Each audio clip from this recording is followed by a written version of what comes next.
Hello again. I hope you all are doing well. I am going to be live tonight, 8 p.m. Eastern, 5 p.m. Pacific, and we're talking all about California and doing sort of a deep dive into the politics of California, the corrupt politics of California, and how it's infecting the rest of the United States.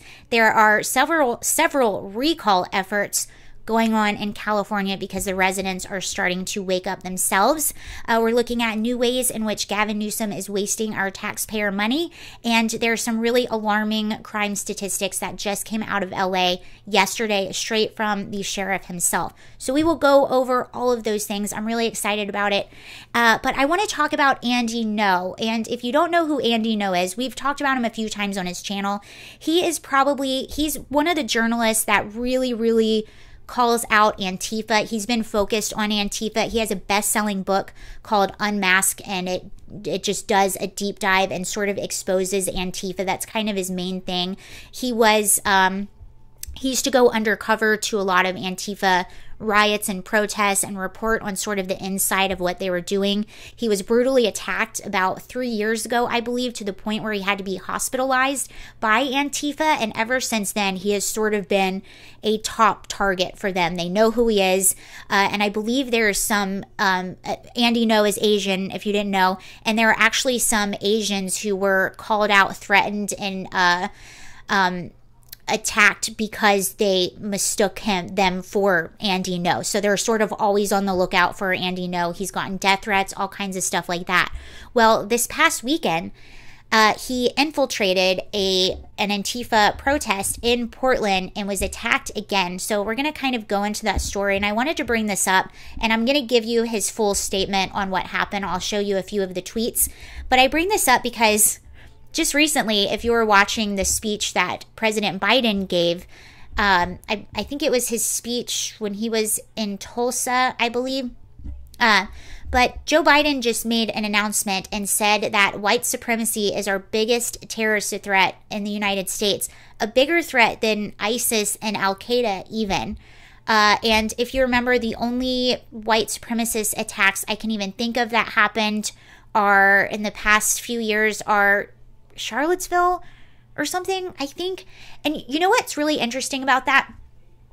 But obviously this is not true.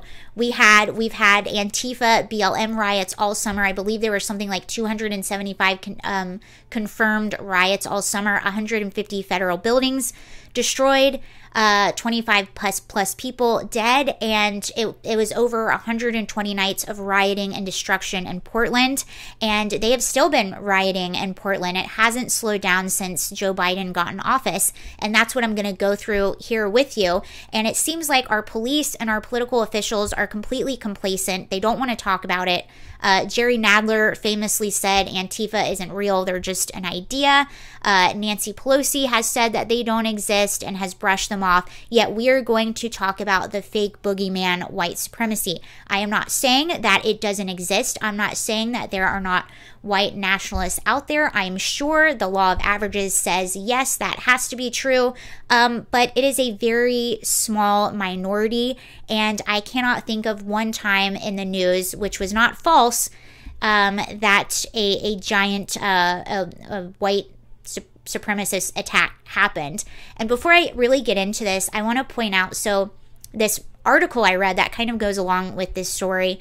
This article I read, it was in the LA Times, and it was published, I'll link to it below if I can find it, but it was published in, I believe, a few weeks before the election. And I was looking at crime statistics in LA, and I found this article from the LA Times that said white supremacy is on the rise, like white supremacist attacks are on the rise. And I was like, oh, that's really interesting for LA. So anyway, I read through the article, and the article was basically saying that white supremacist attacks are on the rise in Los Angeles. And it was saying that a lot of this had to do with the fact that Trump was in office and his rhetoric was causing more attacks. And I thought this was interesting again. So they were referencing a study that was done by law enforcement. It was a really long, really extensive study, and it went into exact detail of every group, every ethnic group, and every attack on each other. And then it gave examples of how they classify. Oh, it said hate crimes. I'm sorry, white supremacist hate crimes were on the rise.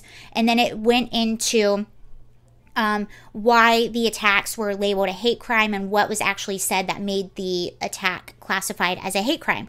So I went in and I read the entire thing, and I was really surprised at the actual data and how they spun it. So it did seem like attacks were on the rise, but they were kind of on the rise with everyone. And when I looked down where it was breaking down the different attacks, they seemed pretty equal among all groups against all groups. And not to say, of course, all of it is terrible and awful and bad. I'm not excusing anything. I just thought it was interesting how they picked out that one group and made the article about that. And I'm going to tell you another reason why it's interesting. So anyway, a lot of these things, they would start maybe from road rage or other instances, and then, racial slurs were exchanged. So then they label it as a hate crime. There were a few that did seem to be in the very beginning racially motivated, but again, it was sort of equal opportunity among all groups.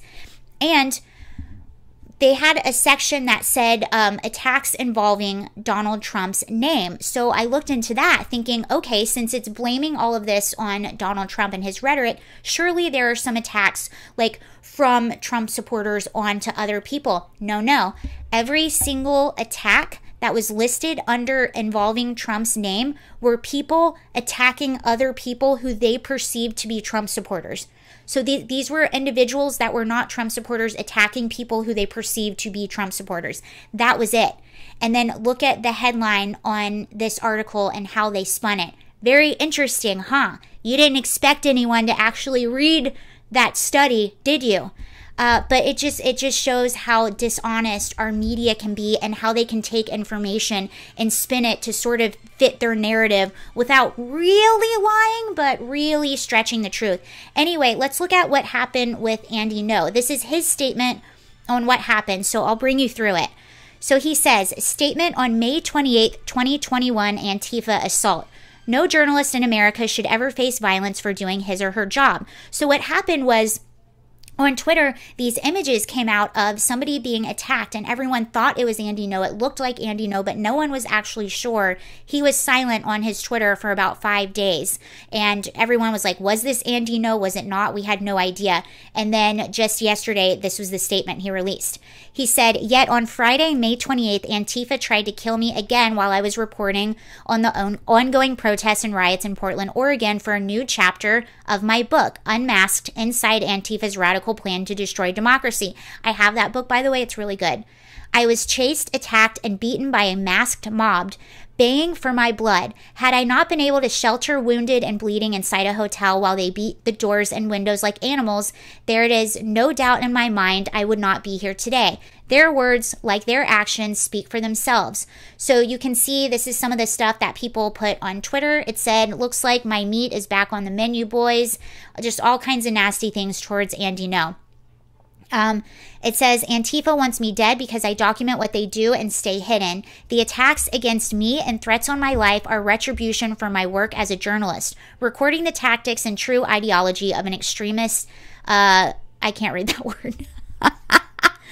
Of an extremist movement that rallies on deception and regards the truth as the greatest threat of all. They want the right to hide their identities behind masks and erase the records of their arrests and alleged crimes. They want me dead for capturing these things and reporting on them, but it is the right of every journalist protected and preserved by the founding fathers to report freely without fear. I was forced to flee my home in Portland last year as the death threats escalated, but returned recently to take care of my elderly family.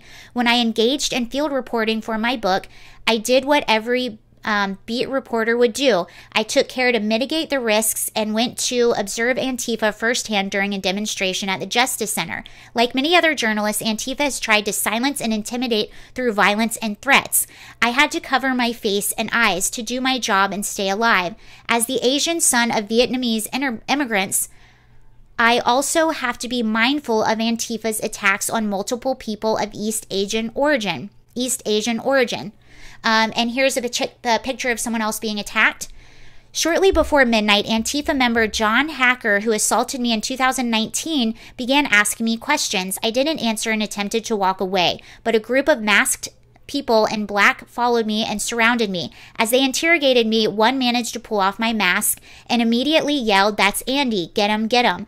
As I sprinted through downtown Portland trying to flag down help, there was no visible police presence. Again, why is there no presence in these areas where these things are happening? We know it always breaks out in violence.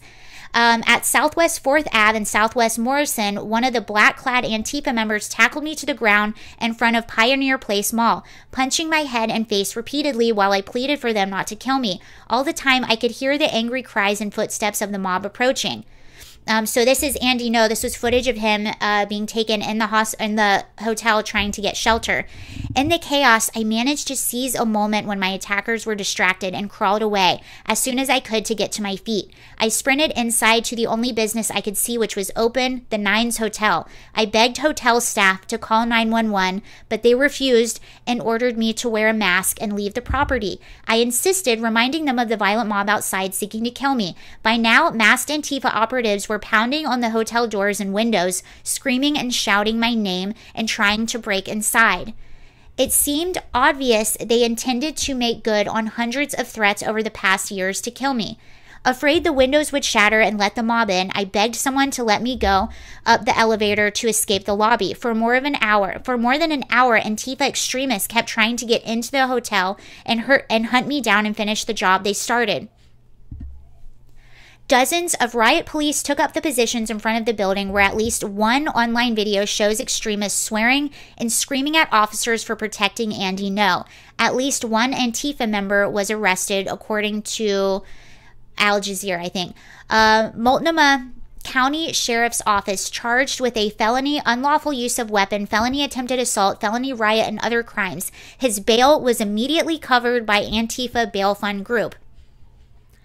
Later, I was escorted to an ambulance by a medic from Portland Fire and Rescue through a back entrance of the hotel. I was treated in the ER for multiple injuries to my head and body. When Antifa last beat me up for doing my job in 2019, doctors told me I could have died from the brain hemorrhage caused by the blows to my head. I have made more than 24 reports of subsequent threats and attacks to the Portland police. As far as I am aware, no action has been made. After the 2019 assault, Antifa and their sympathizers sought to cast me as a liar, white supremacist, and far-right agitator who deserved to be beaten. The lies will be used again to try to discredit me and other journalists from reporting on Antifa and to distort the facts. But there is only one truth. I call on the Portland police and federal authorities to act on this before Antifa operatives hiding behind their masks succeeded in murdering American journalists on their watch. I call on journalists and all those who believe in the First Amendment to join me in standing up against the tyranny of those who use violence to terrorize, silence, and suppress the truth. And then he has quotes from Douglas Murray, Libby Emmons, I think her name is, Jason Rance, Abigail Schreier, and a few others who made a statement on Antifa. So this has been happening for how long now? And a few people criticize Andy No for being there, saying that was not very smart as a journalist to go into an area where people are making threats. I know myself, I looked at photos of him and I was like, why wasn't he more covered up?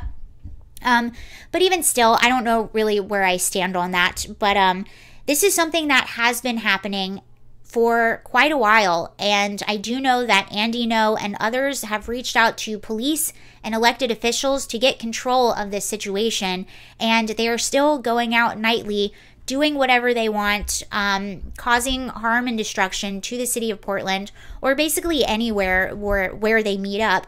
These people have not done anything to help society. They have only helped to worsen society, and our officials, certain journalists, and police, although I can't blame police too much because they're being ordered to stand down, are just complicit in all of this and not being honest about the threat that is Antifa, and they just seem to be gaining more and more power. So I will follow this and we'll see what's happening with this situation. Andy No is okay, but let me know your thoughts on everything. But I just wanted to shine light on that and read you his statement. It almost seems like our government right now is creating this false reality while ignoring what's actually going on the streets, and it's quite odd. But anyway, let me know what you think about everything. I will see you later tonight. Bye.